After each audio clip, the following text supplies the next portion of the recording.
Hola, en este video vamos a realizar un modelo de regresión logística utilizando SPSS. Para comenzar, definimos que un modelo de regresión logística es una técnica estadística utilizada para predecir la probabilidad de ocurrencia de un evento binario.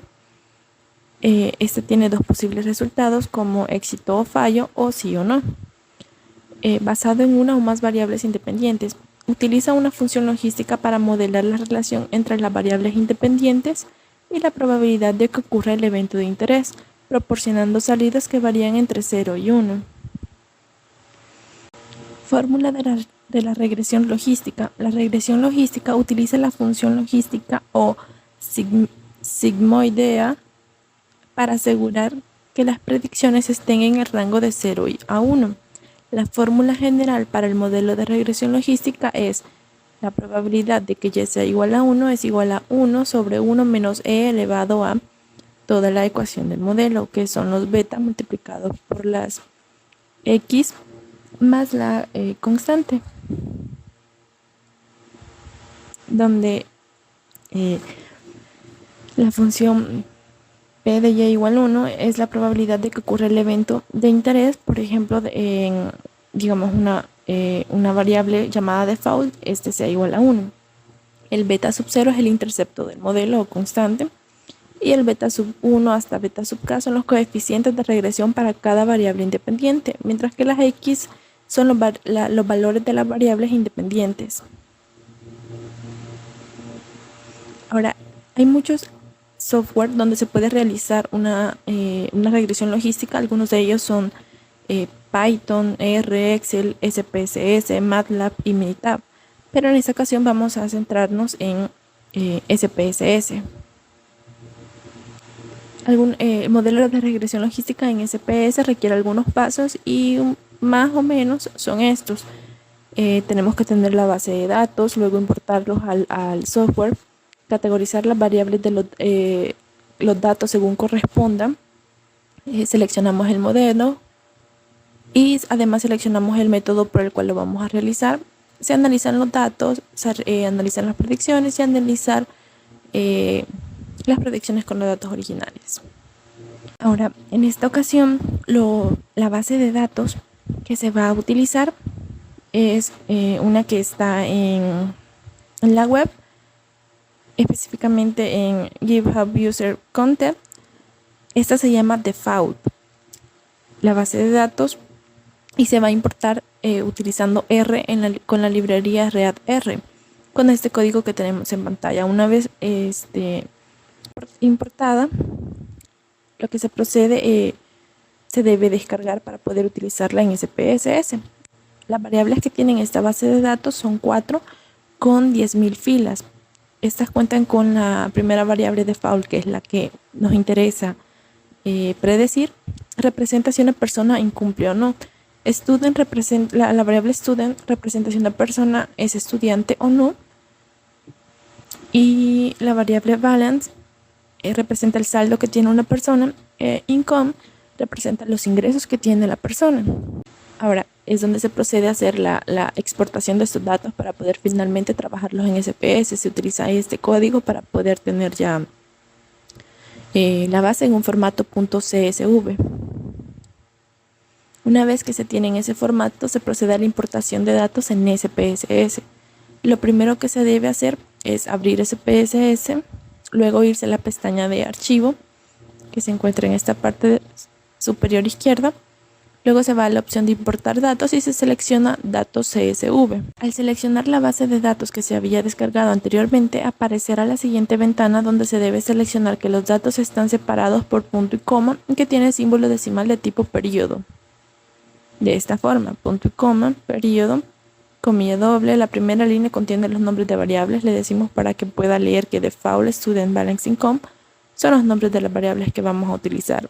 Le damos a aceptar. Nos aparece la siguiente ventana, que es donde ya están todos nuestros datos en SPSS y se puede comenzar a trabajar con ellos. Ahora, esta base sí va a necesitar una modificación de las variables, entonces categorizamos las variables que lo requieren. Para eso nos vamos para la pestaña vista de variables. Esta es la la pestaña donde automáticamente SPS se abre, pero necesitamos ir acá, vista de variables. Y para la variable default, que es la que vamos a predecir, se utilizará el 0 como el cliente no ha incumplido y el 1 como el cliente sí ha incumplido. Mientras que para la variable student se usará 0 para no es estudiante y 1 para sí es estudiante. Una vez realizado estas categorizaciones, se puede ya comenzar con el modelo. Ahora, la vista que dije de vista de variables es de esta forma, donde aparecen todos el nombre de las variables, el tipo de variable, la anchura, los decimales que tiene, y en esta parte de acá es donde nos vamos a centrar en valores. Al darle clic en una de las celdas que se quiere trabajar, en este caso default, nos va a aparecer de esta forma y se va a activar estos 3 puntitos. Se le da clic a esos 3 puntitos, va a aparecer esta ventana, que es donde se va a comenzar a hacer la categorización que dije anteriormente. Quedaría de esta forma: 0 cliente no incumplido y 1 cliente sí incumplido para la variable default, y para la variable student es 0 no es estudiante y 1 sí es estudiante. Al final se va a ver de esta manera. Posteriormente se regresa a la pestaña en la que estábamos trabajando al principio y ya podemos empezar con la aplicación del modelo. Se va a la pestaña de analizar, en la opción de regresión que aparece acá, y le damos en la opción logística binaria, que es la clase de regresión que estamos haciendo. Una vez seleccionada la opción de logística binaria, aparecerá la siguiente ventana donde se debe seleccionar la variable según corresponda. En este caso, la variable que se utilizará para predecir es la variable default, en función de las demás variables. Entonces se debe seleccionar de esta forma. La variable default debe estar en las dependientes y todas las demás variables con las que se van a trabajar, student, balance, income, debe estar en covariables. Aquí en esta parte de acá podemos observar que hay opciones con las que sí se tienen que trabajar.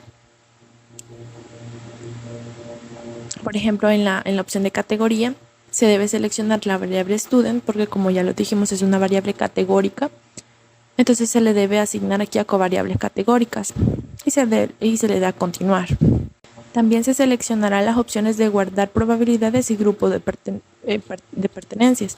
Esto se realiza en la opción de acá que dice guardar. Se seleccionan las probabilidades de grupo de pertenencia y se le da a continuar. Posteriormente, en la opción de opciones, se deben seleccionar la opción de bondad de ajuste de Hausmer-Lesmechow y la opción de correlaciones de estimaciones. Y posteriormente se le da continuar. Una vez realizado todo aquello, regresamos a la primera ventana donde tenemos las variables. Nos podemos ir en la parte de método. Aquí debemos seleccionar el método con el cual se va a trabajar este modelo. Uno de los métodos que en esa opción aparece es el método condicional, que es el que añade o elimina variables del modelo de regresión logística en pasos sucesivos basándose en un criterio de significancia específico. Este método puede ser usado en procedimientos hacia adelante, que va añadiendo variables, o hacia atrás, que va eliminando variables. Los pasos que tiene el método condicional es que comienza con un modelo vacío sin variables. Esto es para la opción de que va añadiendo variables, es decir, condicional hacia adelante. Comienza con un modelo vacío sin variables, luego añade las variables, evaluándolas cada una de ellas para ser añadidas al modelo.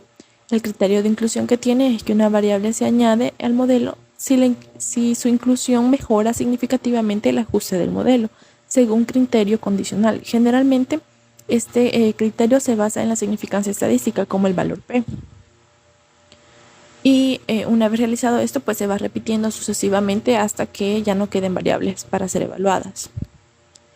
Entonces se selecciona ese método en esta parte de acá, hacia adelante condicional, y se le da a aceptar para que realice todo el análisis del modelo. Y así obtenemos los resultados en SPSS. Los resultados que nos aparecieron para esta base de datos son bloque 0 y bloque 1, pero para este análisis nos vamos a centrar en el bloque 1, método avanzar por pasos condicional. Ahora, una de las primeras tablas que nos da son las pruebas ómnibus de coeficientes de modelo, donde un valor P significativo, es decir, un P menor a 0.05, indica que el modelo, con las variables incluidas, mejora significativamente en comparación con el modelo nulo, sin variables predictoras. Podemos verificar que nuestros p-valores sí son menores a 0.05, es decir, que sí son significativos. Entonces el modelo sí mejora significativamente en comparación con el modelo nulo.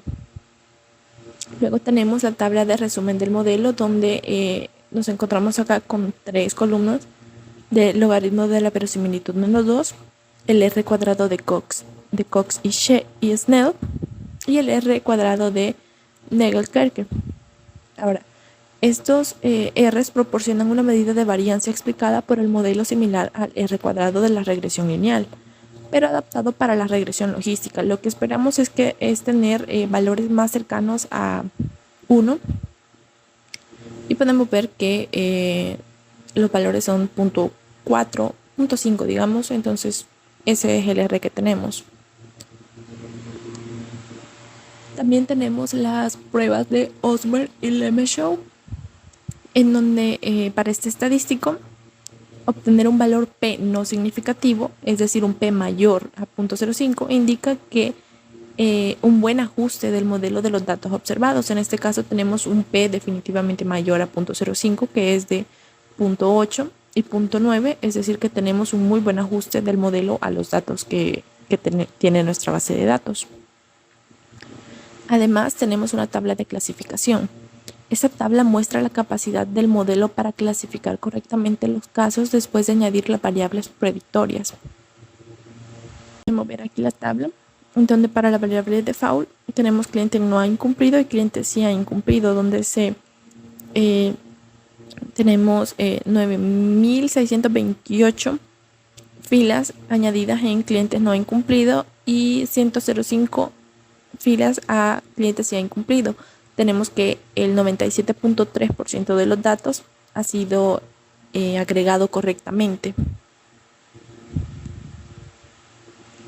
También tenemos las variables en la ecuación, que presentan los coeficientes de las variables que deben ir en el modelo, sus errores estándar, el estadístico WALT y los valores P, así como los odd ratios, que los tenemos de esta forma. Vemos que nuestras variables que se han añadido en el modelo sí son significativas para el modelo, y vemos acá sus estadísticos P, que la constante es menos 11.464, la variable balance tiene 0.006 y el valor de student es 0.715. También tenemos la matriz de correlaciones. Esta muestra la correlación entre las variables predictoras y ayuda a identificar posibles problemas de multicolinealidad, que es lo que se necesita evitar en esto. Para eso necesitamos que las variables no tengan una correlación alta. Aquí podemos ver que tienen una correlación de 0.267 y 0.267, que no es una variable precisamente muy alta que digamos, entonces es adecuado. Tenemos la tabla de modelos y el término se ha eliminado. Vemos que las variables que quedan son student y balance, y estas sí son significativas para el modelo. Y las variables que no van a aparecer en la ecuación del modelo van a ser la variable income. Debido a que esta no es significativa, podemos observar que tiene un p-valor mayor a 0.05. Entonces el modelo pues la eliminó y no se va a utilizar. Tenemos los coeficientes de la ecuación de regresión, que ya los había mencionado. Para el beta sub 0 tenemos el menos 11.464, para beta sub 1 tenemos el 0.715 y para beta sub 2 tenemos el 0.006. Esto es los resultados finales de un modelo de regresión logística en SPSS.